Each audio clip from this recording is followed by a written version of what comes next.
Hi friends, ಇವತ್ತಿನ video ಮೂಲಕ village ಸ್ಟೈಲಲ್ಲಿ ಅತ್ತೆ ಮಾಡುವಂತಹ ವಿಧಾನದಲ್ಲಿ ನಾಟಿ ಕೋಳಿ ಸಾಂಬಾರ್ ಯಾವ ರೀತಿ ಮಾಡೋದು ಅಂತಂದ್ಬಿಟ್ಟು ತೋರಿಸ್ಕೊಡ್ತಾ ಇದ್ದೀನಿ. ಖಂಡಿತ ತಪ್ಪದೆ ಈ ವಿಧಾನದಲ್ಲಿ ನೀವು ಸಹ ಮಸಾಲೆನ ರುಬ್ಬಿ ಈ ನಾಟಿ ಕೋಳಿ ಸಾಂಬಾರನ್ನ ಮಾಡಿದ್ದೀರಾ ಅಂತಂದರೆ ತುಂಬ ರುಚಿಯಾಗಿ ಬರುತ್ತೆ. ಮುಂದೆ ನೀವು ಯಾವಾಗಲಾದರೂ ನಾಟಿ ಕೋಳಿ ಸಾಂಬಾರು ಮಾಡಬೇಕು ಅಂತಂದ್ರೂ ಸಹ ಇದೇ ರೀತಿಯೇ ಮಾಡ್ತೀರಾ, ಅಷ್ಟು ಚೆನ್ನಾಗಿರುತ್ತೆ. ಸೊ ಬನ್ನಿ ಇವಾಗ ಲೇಟ್ ಮಾಡ್ತೀರಾ ಈ ನಾಟಿ ಕೋಳಿ ಸಾಂಬಾರು ಯಾವ ರೀತಿ ಮಾಡೋದು ಅಂತಂದ್ಬಿಟ್ಟು ನೋಡೋಣ. ಆಲ್ರೆಡಿ ನಾನಿಲ್ಲಿ ಮೊದಲೇ ನಾಟಿ ಕೋಳಿನ ನೀಟಾಗಿ ಕ್ಲೀನ್ ಮಾಡಿಕೊಂಡು ವಾಶ್ ಮಾಡಿಬಿಟ್ಟು ಈ ರೀತಿ ಸ್ವಲ್ಪ ಮೀಡಿಯಮ್ ಸೈಜಲ್ಲಿ ಕಟ್ ಮಾಡ್ಕೊಂಡು ತಗೊಂಡಿದ್ದೀನಿ. ಜೊತೆಗೆ ನಾನಿಲ್ಲಿ 2 ಲೆಗ್ ಪೀಸ್ನ ಸಹ ತಗೊಂಡಿದ್ದೀನಿ. ನೀವು ಬೇಕು ಅಂತಂದರೆ ಕಟ್ ಮಾಡು ಸಹ ತಗೋಬೋದು. 2 kg ಆಗುವಷ್ಟು ನಾಟಿ ಕೋಳಿನ ತಗೊಂಡಿದ್ದೀನಿ. ಪಕ್ಕಕ್ಕೆ ಇಟ್ಕೊಂಡು ಈಗ ಮಸಾಲೆಗೋಸ್ಕರ 1 ಟೇಬಲ್ ಸ್ಪೂನ್ ಆಗುವಷ್ಟು ಉರುಗಡ್ಲೆ, 1 ಟೀ ಸ್ಪೂನ್ ಗಸಗಸೆ, 2 ಇಂಚ್ ಆಗುವಷ್ಟು ಚಕ್ಕೆ, 5 ರಿಂದ 6 ಲವಂಗ, 2 ಏಲಕ್ಕಿನ ಸಹ ಹಾಕ್ಕೊತಾ ಇದ್ದೀನಿ.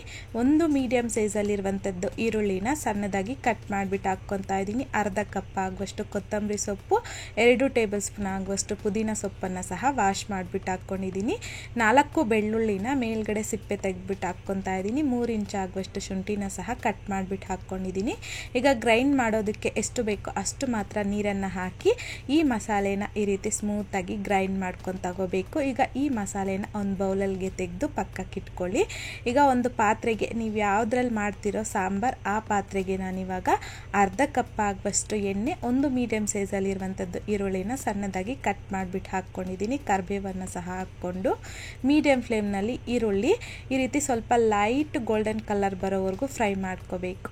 ಫ್ರೈ ಮಾಡ್ಕೊಂಡಿದ್ದಾದಮೇಲೆ ನಾವು ಸ್ಟಾರ್ಟಿಂಗಲ್ಲಿ ಕೊತ್ತಂಬರಿ, ಪುದೀನ, ಈರುಳ್ಳಿ, ಬೆಳ್ಳುಳ್ಳಿ ಎಲ್ಲ ಗ್ರೈಂಡ್ ಮಾಡ್ಕೊಂಡಿದ್ದೀರಲ್ವ, ಈ ಮಸಾಲೆನ ಹಾಕ್ಕೊಂಡು ಲೋ ಟು ಮೀಡಿಯಮ್ ಫ್ಲೇಮ್ನಲ್ಲಿ ಇದರಲ್ಲಿ ಈ ರೀತಿ ಎಣ್ಣೆ ಸಪ್ರೇಟ್ ಆಗೋವರೆಗೂ ಚೆನ್ನಾಗಿ ಫ್ರೈ ಮಾಡ್ಕೋಬೇಕು.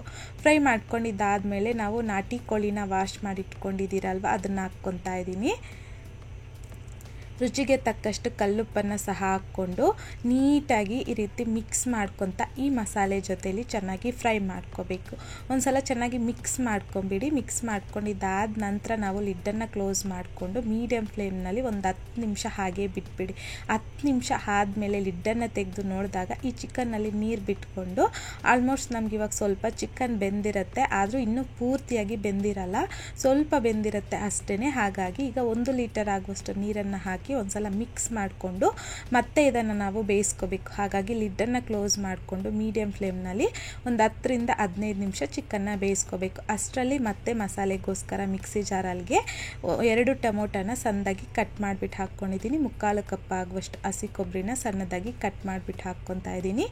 ಒಂದು 4 ಟೇಬಲ್ ಸ್ಪೂನ್ ಆಗುವಷ್ಟು ಧನಿಯಾ ಪೌಡರ್, 2 ಟೇಬಲ್ ಸ್ಪೂನ್ ಆಗುವಷ್ಟು ಚಿಲ್ಲಿ ಪೌಡರ್, 1 ಟೀ ಸ್ಪೂನ್ ಆಗುವಷ್ಟು ಅರಿಶಿನ, 2 ಟೇಬಲ್ ಸ್ಪೂನ್ ಆಗುವಷ್ಟು ಚಿಕನ್ ಮಸಾಲ ಹಾಕ್ಕೊತಾ ಇದ್ದೀನಿ. ಸ್ವಲ್ಪ ಚಿಕನ್ ಮಸಾಲಾನು ಸಹ ಹಾಕೋದ್ರಿಂದ ಟೇಸ್ಟ್ ಡಿಫ್ರೆಂಟಾಗಿ ತುಂಬ ಚೆನ್ನಾಗಿರುತ್ತೆ. ಈಗ ಈ ಮಸಾಲೆ ಗ್ರೈಂಡ್ ಆಗೋದಕ್ಕೆ ನೀರನ್ನು ಸೇರಿಸ್ಕೊಂಡು ಸ್ಮೂತಾಗಿ ನಾವು ಈ ಮಸಾಲೆನ ಗ್ರೈಂಡ್ ಮಾಡ್ಕೊಂಡು ತಗೋಬೇಕಾಗತ್ತೆ. ಈಗ ನಮ್ಗೆ ನೋಡಿ ಮಸಾಲೆನೂ ಸಹ ರೆಡಿ ಮಾಡ್ಕೊಂಡಿದ್ದಾಗಿದೆ. ಈ ಮಸಾಲೆನ ತೆಗೆದು ಪಕ್ಕಕ್ಕೆ ಇಟ್ಕೊಂಡು ಈಗ ಲಿಡ್ಡನ್ನು ತೆಗೆದು ನೋಡೋಣ ಚಿಕನ್ ಬೆಂದಿದೆಯಾ ಇಲ್ವಾ ಅಂತಂದ್ಬಿಟ್ಟು. ನನಗಿವಾಗ ಒಂದು 15 ನಿಮಿಷ ಆಗಿದೆ. ಒಂದ್ಸಲ ತೆಗೆದು ಮಿಕ್ಸ್ ಮಾಡಿಕೊಂಡು ಚಿಕನ್ನ ಚೆಕ್ ಮಾಡ್ಕೊಳ್ಳಿ ಬೆಂದಿದೆಯಾ ಇಲ್ವಾ ಅಂತಂದ್ಬಿಟ್ಟು. ಕರೆಕ್ಟಾಗಿ ಬೆಂದಿದೆ. ನನಗೆ ಇನ್ನೂ ಬೆಂದಿಲ್ಲ ಅಂತಂದರೆ ಮತ್ತೊಂದು 5 ನಿಮಿಷ ಲಿಡ್ಡನ್ನು ಕ್ಲೋಸ್ ಮಾಡಿ ಬೇಯಿಸ್ಕೋಬೋದು. ಸೊ ಈ ಪ್ರಾಸೆಸ್ ನಿಮಗೆ ಕಷ್ಟ ಅನ್ನಿಸಿದ್ರೆ ಚಿಕನ್ನ ಕುಕ್ಕರಲ್ಲೂ ಸಹ ಬೇಯಿಸ್ಕೋಬೋದು ನೀವು. ಈಗ ಮಸಾಲೆ ಗ್ರೈಂಡ್ ಮಾಡ್ಕೊಂಡಿದ್ರಲ್ವ, ಈ ಮಸಾಲೆನ ಹಾಕ್ಕೊಂಡು ಒಂದ್ಸಲ ಚೆನ್ನಾಗಿ ಮಿಕ್ಸ್ ಮಾಡ್ಕೊತಾ ಇದ್ದೀನಿ. ಈಗ ಗ್ರೇವಿಗೆ ತಕ್ಕಷ್ಟು ಒಂದು 700 ಇಂದ 800 ml ಆಗುವಷ್ಟು ನೀರನ್ನು ಹಾಕ್ಕೊಂಡಿದ್ದೀನಿ. ನಾನಿಲ್ಲಿ ಚಿಕನ್ ಸಾಂಬಾರು ಬಂದುಬಿಟ್ಟು ಮೀಡಿಯಮ್ ಥಿಕ್ನೆಸ್ಸಲ್ಲಿ ಮಾಡ್ಕೊತಾ ಇದ್ದೀನಿ. ಹಾಗಾಗಿ ಇಷ್ಟಾದರೆ ಸಾಕು. ನೀವು ಬೇಕು ಅಂತಂದರೆ 1 ಲೀಟರ್ ಆಗುವಷ್ಟು ಸಹ ನೀರನ್ನು ಹಾಕ್ಕೋಬೋದು. ಈ ಕನ್ಸಿಸ್ಟೆನ್ಸಿಯಲ್ಲಿ ಇರಬೇಕು ಟೋಟಲ್ ಆಗಿ. ಈಗ ಹೈ ಫ್ಲೇಮ್ನಲ್ಲಿ ಈ ಸಾಂಬಾರನ್ನು ಈ ರೀತಿ ಚೆನ್ನಾಗಿ ಕುದಿಸ್ಕೋಬೇಕು. ಈ ರೀತಿ ಕುದೀತಾ ಇರ್ತಕ್ಕಂಥ ಟೈಮಲ್ಲಿ ಒಂದ್ಸಲ ಮಿಕ್ಸ್ ಮಾಡಿಕೊಂಡು ಇವಾಗ ನಾವು ಲಿಡ್ಡನ್ನು ಕ್ಲೋಸ್ ಮಾಡಿ ಒಂದು 10 ರಿಂದ 15 ನಿಮಿಷ ಚೆನ್ನಾಗಿ ಕುದಿಸ್ಕೋಬೇಕು. ಸಾಂಬಾರಲ್ಲಿ ಮಸಾಲೆ ಸ್ಮೆಲ್ ಅನ್ನೋದು ಹೋಗಬೇಕು. ಆ ರೀತಿ ನಾವು ಸಾಂಬಾರನ್ನು ಚೆನ್ನಾಗಿ ಕುದಿಸ್ಕೊಂಡಿದ್ದಾದಮೇಲೆ ಒಂದು 10 ನಿಮಿಷ ಆಗಿದೆ. ಈಗ ಲಿಡ್ಡನ್ನು ತೆಗೆದು ಮತ್ತೊಂದು ಸಲ ಮಿಕ್ಸ್ ಮಾಡ್ಕೊತಾ ಇದ್ದೀನಿ. ನೋಡಿ ಪರ್ಫೆಕ್ಟ್ ಸಾಂಬಾರು ಕನ್ಸಿಸ್ಟೆನ್ಸಿ ಅನ್ನೋದು ರೆಡಿಯಾಗೋಗಿದೆ. ಇವಾಗ ಸಣ್ಣದಾಗಿ ಕಟ್ ಮಾಡ್ಕೊಂಡಿರ್ತಕ್ಕಂಥ ಕೊತ್ತಂಬರಿ ಸೊಪ್ಪನ್ನು ಸ್ವಲ್ಪ ಹಾಕಿ ಮಿಕ್ಸ್ ಮಾಡಿಕೊಂಡು ಫ್ಲೇಮ್ನ ಆಫ್ ಮಾಡ್ಕೊಂಡ್ಬಿಡೋದು ಅಷ್ಟೇ. ಈಗ ತುಂಬಾ ರುಚಿಯಾಗಿರುವಂತಹ ವಿಲೇಜ್ ಸ್ಟೈಲ್ ನಾಟಿ ಕೋಳಿ ಸಾಂಬಾರ್ ರೆಡಿಯಾಗೋಗಿದೆ. ಈ ವಿಧಾನದಲ್ಲಿ ನೀವು ಸಹ ತಪ್ಪದೆ ಟ್ರೈ ಮಾಡಿ ನೋಡಿ. ಬಿಸಿ ಬಿಸಿಯಾಗಿರುವಂತಹ ಮುದ್ದೆ, ರೈಸು, ದೋಸೆ, ಪೂರಿ, ಚಪಾತಿ ಎಲ್ಲದಕ್ಕೂ ಸಹ ತುಂಬ ಚೆನ್ನಾಗಿರುತ್ತೆ. ಟ್ರೈ ಮಾಡಿದ್ದಾದ ನಂತರ ನಿಮಗೂ ಸಹ ಟೇಸ್ಟ್ ಯಾವ ರೀತಿ ಇತ್ತು ಅಂತಂದ್ಬಿಟ್ಟು ಮರೀದೆ ನನಗೆ ಕಾಮೆಂಟ್ ಬಾಕ್ಸಲ್ಲಿ ಕಮೆಂಟ್ ಮಾಡಿ, ಲೈಕ್ ಮಾಡಿ, ಶೇರ್ ಮಾಡಿ. ಮತ್ತಷ್ಟು ಈಸಿ ಆ್ಯಂಡ್ ಸಿಂಪಲ್ ಕ್ವಿಕ್ ರೆಸಿಪೀಸ್ಗೋಸ್ಕರ ದಯವಿಟ್ಟು ನೀವಿನ್ನೂ ನಮ್ಮ ಮೇಘಶ್ರೀಸ್ ಕಿಚನ್ ಚಾನಲ್ನ ಸಬ್ಸ್ಕ್ರೈಬ್ ಮಾಡಿಲ್ಲ ಅಂತಂದರೆ ಸಬ್ಸ್ಕ್ರೈಬ್ ಮಾಡಿ.